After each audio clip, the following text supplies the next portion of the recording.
All right, so we're beginning a new chapter today on the Laplace transform. We're going to see a particularly elegant way of solving linear initial value problems by, in a sense, transforming a differential equation into an algebraic equation that looks quite different from what it started as, and then solving the algebraic equation, and then taking that answer and transforming it back over.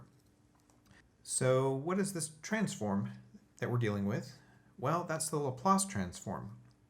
So what is a transform? In calculus, we learned that differentiation and integration are transforms.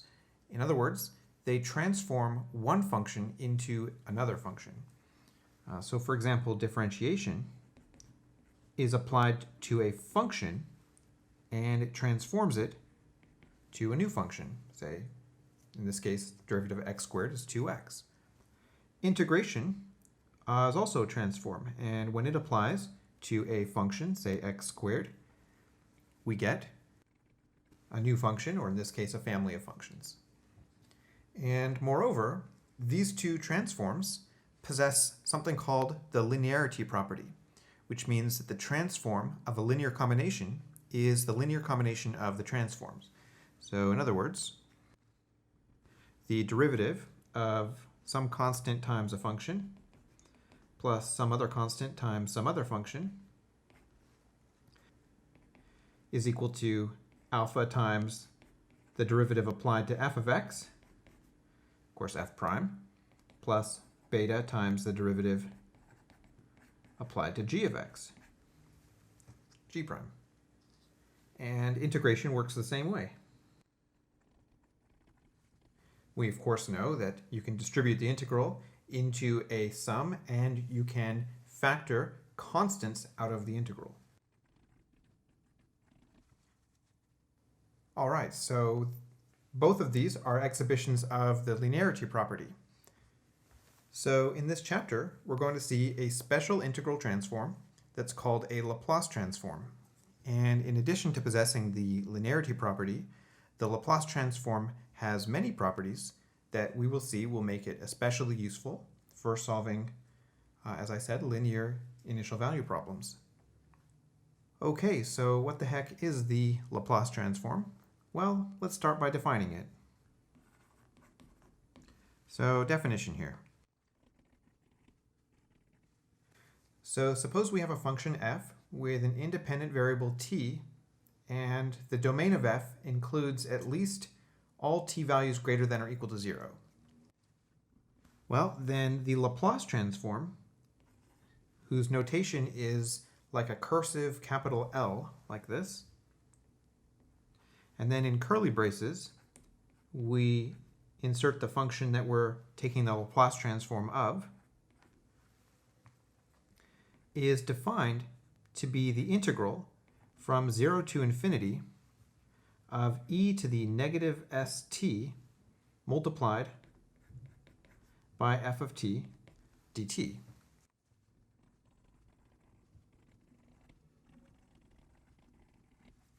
All right, and of course the Laplace transform is only defined if this integral is convergent. So what do we get out of this? Well, this is a definite integral. So we're actually going to be plugging in values for t, which means that the result of the Laplace transform will not involve the variable t, but it will involve the variable s. So what we get out of the Laplace transform is a function of s.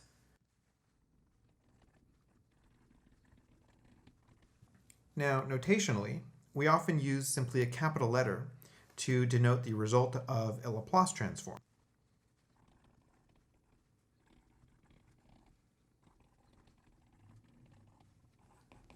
So, for example, the Laplace transform of f of t, we would simply represent that with a capital F of s. And Laplace transform of g of t, capital G of s. And so on. Now, kindergarten is a prerequisite for differential equations. So I do expect that you are familiar with both lowercase and uppercase letters of the alphabet.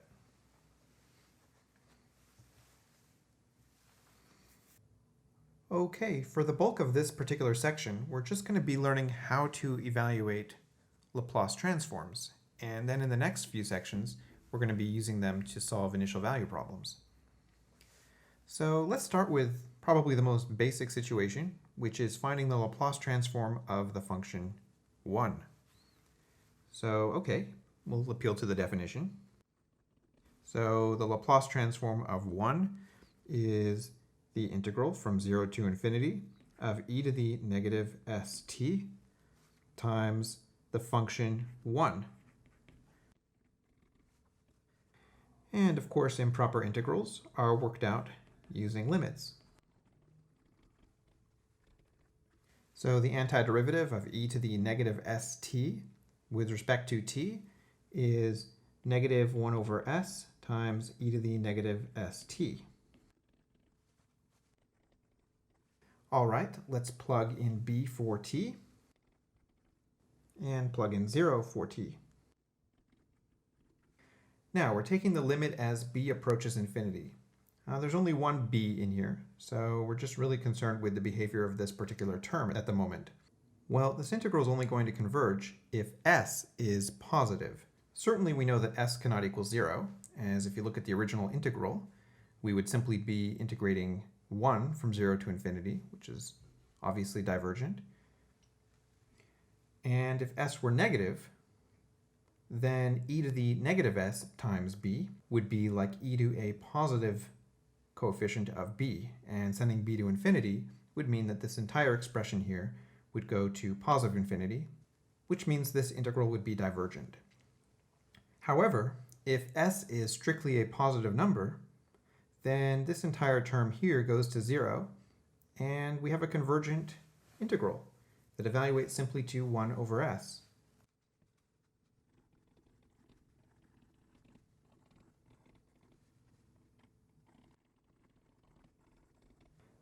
Then taking the limit, this integral will simply evaluate to 1 over s. So thus, the Laplace transform of 1 is the function 1 over s,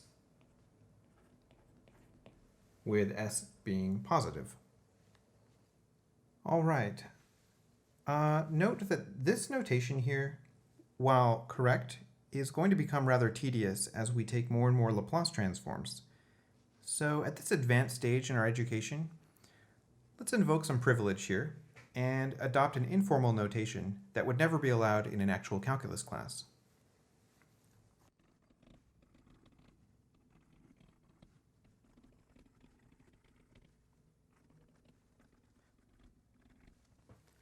So of course we have the Laplace transform of 1, which is equal by definition to this improper integral.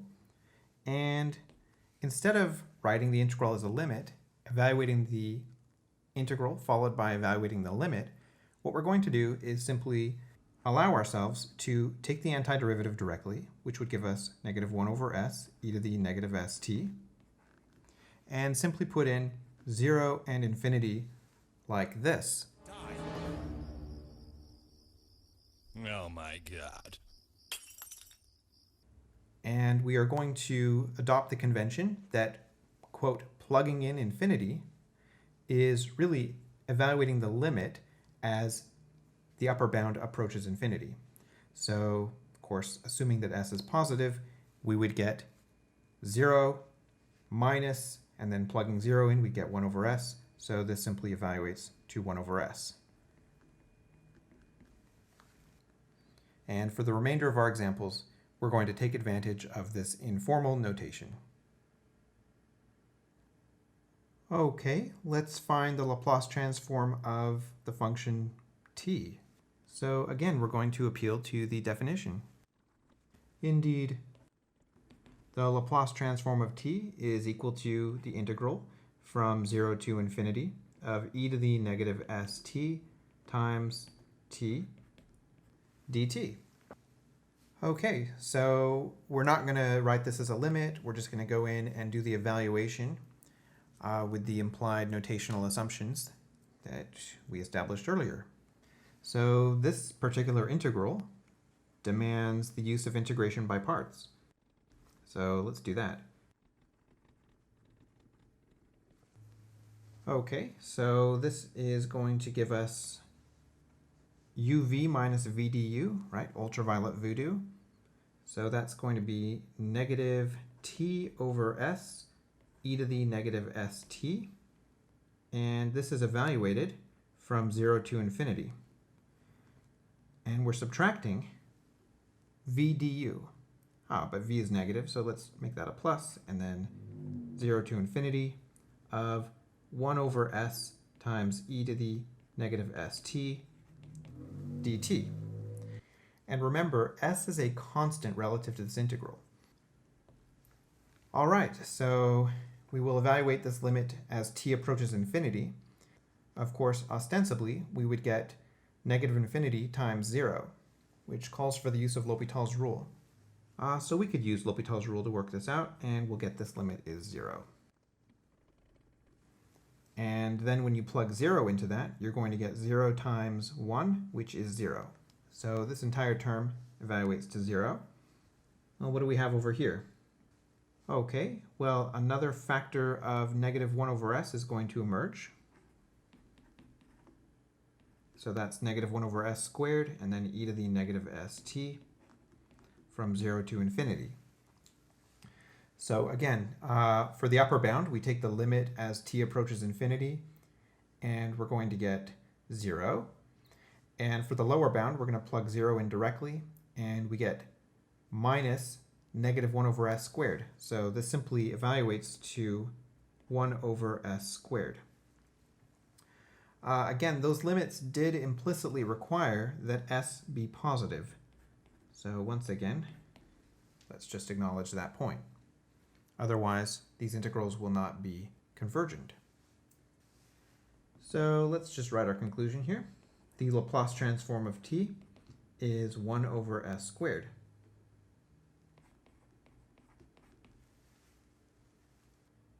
All right, let's find the Laplace transform of e to the at. And we're just saying a is any real number. So like e to the 7t or e to the negative 35t. Okay, well, we're going to use the definition, of course. That's all we know. So according to the definition, this is the integral we need to evaluate. Well, of course, we can write this as e to the a minus s t dt. So this integrates to 1 over a minus s e to the a minus st, and from 0 to infinity. All right, so taking the limit of the upper bound as it approaches infinity, we can see that this particular factor will only approach 0 if a is smaller than s. So we do need to make that stipulation. Then we are subtracting what we get if we plug 0 in for t, which would of course simply be 1 over a minus s. All right, well, of course, it's a little cleaner if we distribute the negative into the denominator and write 1 over s minus a. So this is rather nice. The Laplace transform of e to the at is simply 1 over s minus a. Again, a is a constant, but we do require that s be greater than a. So as a quick example, the Laplace transform of, say, e to the negative pi t is equal to 1 over s plus pi. And it requires that s be greater than negative pi.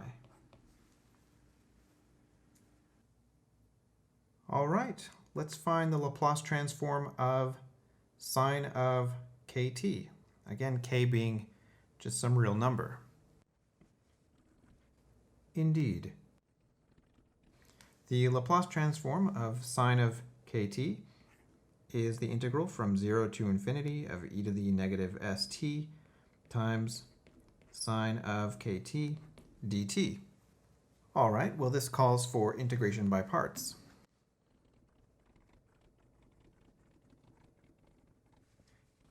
So ultraviolet voodoo, we have uv minus v du. So that's going to be negative 1 over s e to the negative st sine of kt with bounds from 0 to infinity. And then we are subtracting the integral v du. Of course, again, that'll become a plus because of the negatives. And this time, let's actually factor out the constant. So that'll be k over s in this case, integral from 0 to infinity of e to the negative st and cosine of kt. Okay, so we have to split our attention between two different things here. Let's deal with this particular limit first. We are taking the limit as the upper bound approaches infinity. So, of course, the limit of the sine factor on its own doesn't exist as t approaches infinity. However, via the squeeze theorem, we can show that that limit is overwhelmed by this factor, which approaches 0 very rapidly. So we have 0 minus what we would get by plugging 0 into this, and that is simply 0. So this entire term evaluates to 0. But the integral over here is going to require another round of integration by parts.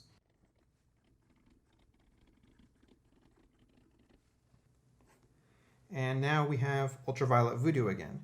So u times v would be negative 1 over s e to the negative st cosine of kt with bounds 0 to infinity.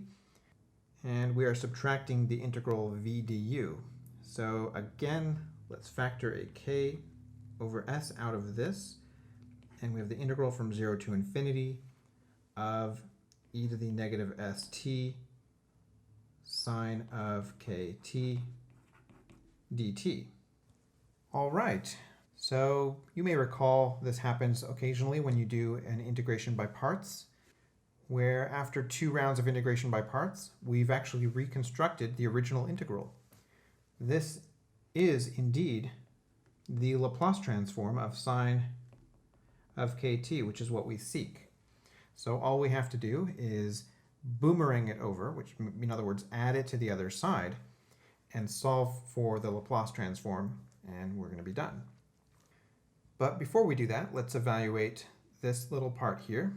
So as t approaches infinity, we are going to get, again, 0. But this time, when we plug 0 in, we're going to get negative 1 over s. So 0 minus that is positive 1 over s. So what are we looking at here? Well, here's the original question. Laplace transform of sine of kt. That is equal to k over s times 1 over s minus k over s times the Laplace transform of sine of kt. So let's distribute the k over s and then solve for the Laplace transform.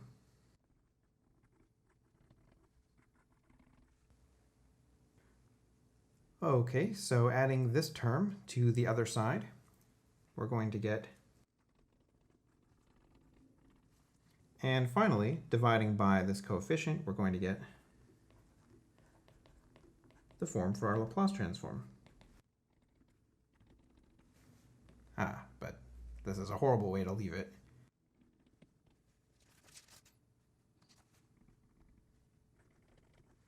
And to guarantee convergence, our limits that we took merely require that s be positive. Okay, so you can now use this formula to say find the Laplace transform of 2 sine t cosine t. Of course, you know that that's just the Laplace transform of sine of 2t, which is the Laplace transform of sine of kt with k equaling 2. So that would immediately be 2 divided by s squared plus 4.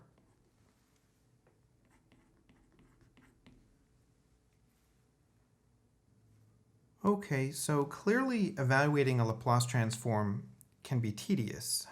But the good news is there are a number of operational properties that make the job a lot easier.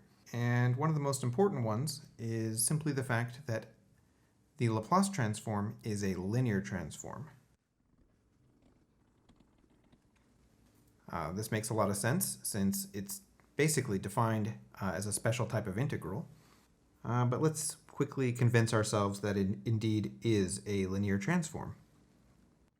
So if you take the Laplace of some constant times f of t plus some other constant times g of t, by definition, this would be the integral from 0 to infinity of e to the negative st times that stuff. Okay, well, we know, of course, we can distribute the exponential and we can apply the linear property of integrals to not only distribute the integral into the sum, but also factor the constants out of the integral. So that would ultimately give us alpha times the integral here plus beta times the integral here. Of course, this is just alpha times the Laplace of f of t plus beta times the Laplace of g of t. And that shows us that the Laplace transform is indeed linear. Remember, we can also take advantage of the capital notation. So we can say this is like alpha times capital F of s plus beta times capital G of s. Okay, so in the next few examples, we're going to take advantage of the fact that Laplace transform is linear. Okay, so the Laplace transform of 12. Well, 12 being a constant, we can factor it out of the Laplace transform.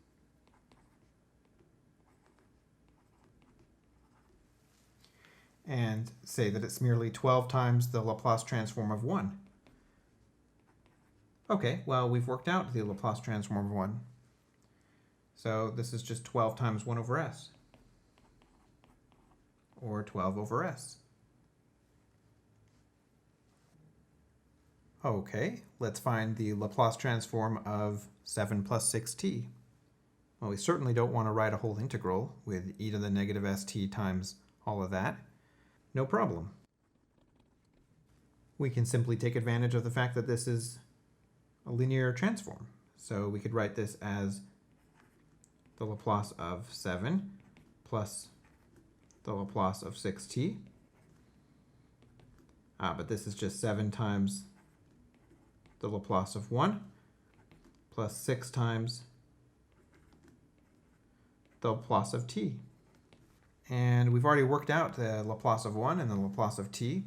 So we can say this is 7 times 1 over s plus 6 times the Laplace of t, which we got to be 1 over s squared. So there we are. And you can see that this technique is quite bomb indeed. Okay, and what about the Laplace transform of this big old thing? Well, we can see that that's going to be 5 times the Laplace transform of e to the 9t minus 3 times the Laplace transform of sine of 6t. Recall that the Laplace transform of e to the at was simply 1 over s minus a, and the Laplace transform of sine of kt was k, in this case 6, divided by s squared plus k squared. So this is going to be 5 divided by s minus 9 minus 18 over s squared plus 36. Very good. Okay, I think it's a good idea for us to write down some of the most basic Laplace transforms, and all of these you could recover by appealing to the definition of a Laplace transform, some with greater ease than others. So let's see what we've got here. So we found this one out, of course. The Laplace transform of 1 is 1 over s. And we also took the Laplace transform of t, but let's be a little more general here.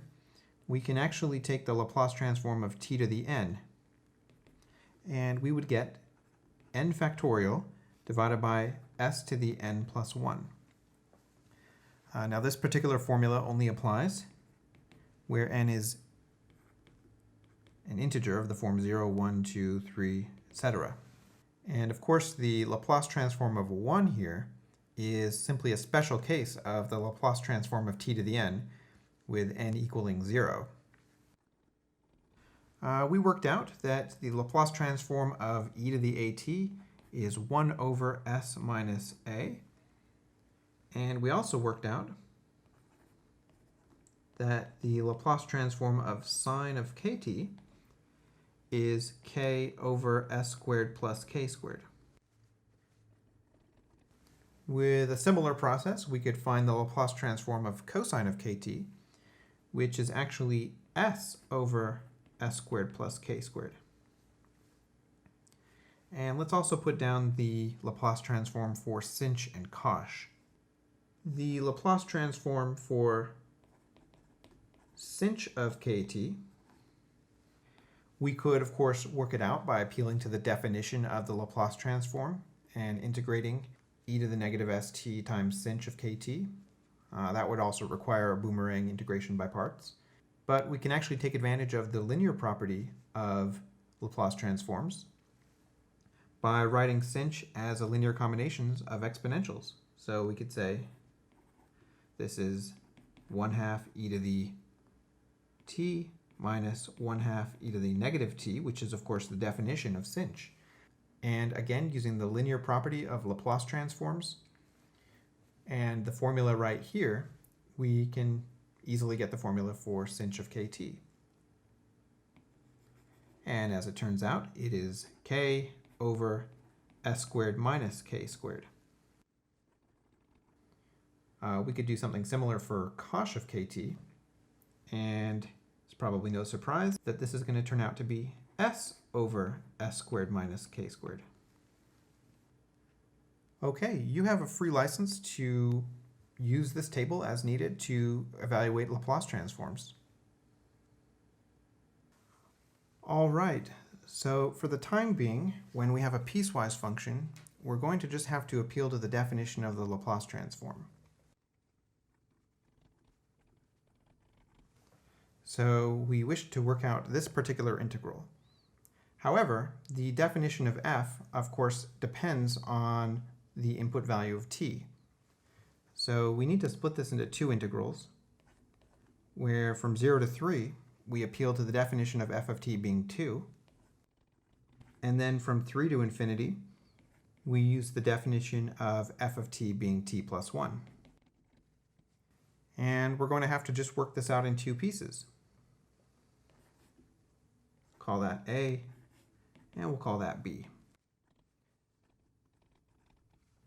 Okay, well this integral is not even improper, so this shouldn't be too hard. Of course, we'll integrate this, we'll get negative 2 over s, e to the negative st, and we're going from 0 to 3. So letting t equal 3 in, we get negative 2 over s, e to the negative 3s, and then we're going to subtract what we get by letting t equal 0. We can see that's just adding 2 over s. So we can certainly factor 2 over s out of this. I'm not actually sure if that's going to be helpful to us in the end, but it looks a little nicer, so let's do that. So we're done with part A. Now we're going to find part B.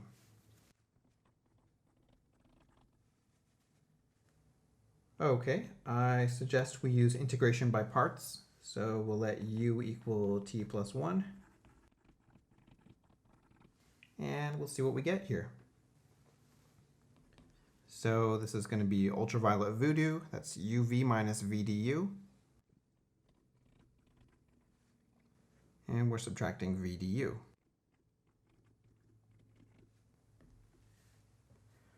Okay, let's quickly take this limit as the upper bound approaches infinity. So we can see that initially we're going to get the form infinity times 0, but we also know that the exponential here will overwhelm the polynomial part. So this is just going to be 0, and then we're subtracting what we get when we let t equal 3. So letting t equal 3, we're going to get negative 4 over s e to the negative 3s. So 0 minus that will be positive, that thing. So 4 over s e to the minus 3s. Okay, what about this integral?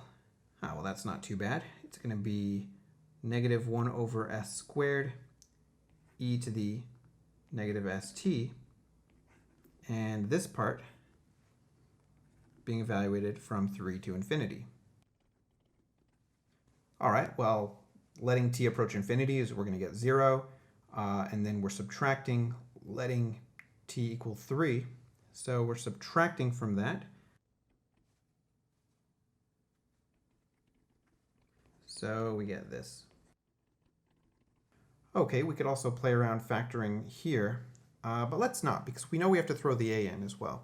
So our actual final answer is this, which we know to be a plus b. And there's a pasted in, and let's put in b. So it'd actually be better to probably distribute this 2 over s, the one that we factored, because negative 2 over s e to the negative 3s plus 4 over s e to the negative 3s is just going to be positive 2 over s e to the negative 3s. All right, so there's our final answer. That is the Laplace transform of that piecewise defined function.